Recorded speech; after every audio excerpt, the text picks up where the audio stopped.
about chicken coops and runs. The good, the bad, and the ugly. Chicken math gets me every year, so therefore I have multiple chicken coops and runs and different types of that. This obviously is a permanent one. This was my first one that I got.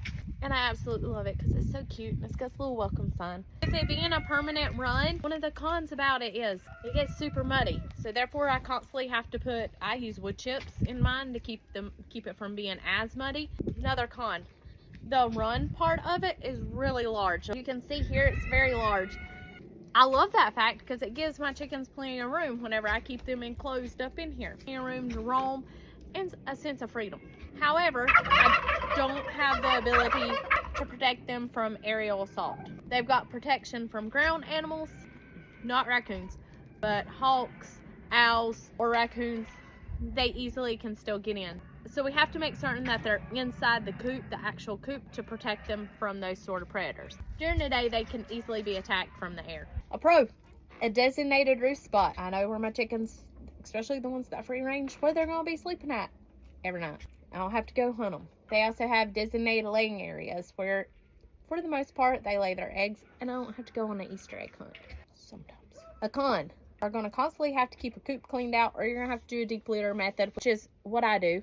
We also use pine shavings, which helps with the smell. If you are using a deep litter method and you're not using some sort of shaving or something like that, then you're going to want to put lime down to help eliminate that ammonia and odor.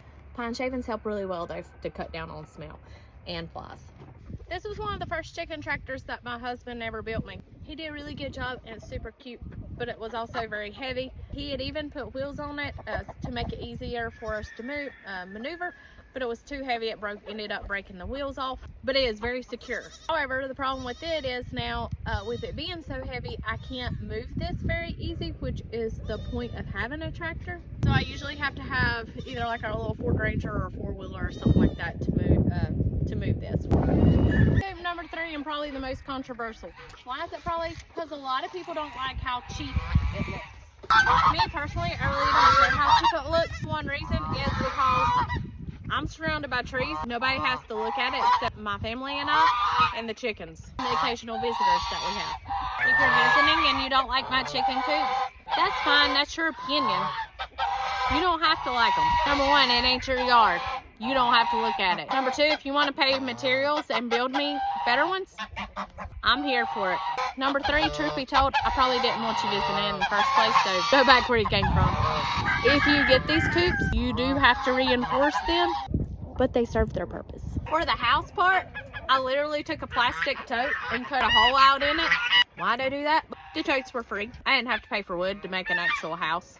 And the chickens didn't care what it looked like. They still lay their eggs in it just fine. Last but not least, we got this little coop here. It's a permanent coop.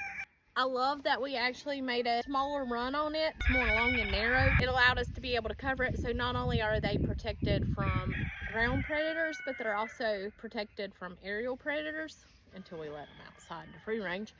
They've got a nice little coop area in the back. What is a pain in the butt is it does get super muddy in here, so we constantly have to put wood chips in there to fight the mud. I wish we had an easier way to access the inside. There's no really bigger door, so it's hard to clean out and put shavings in there. So hopefully that gives you some ideas. If you're looking into your own chicken coops or runs, these are pros and cons of mine that I have and ways that I wish I could improve them.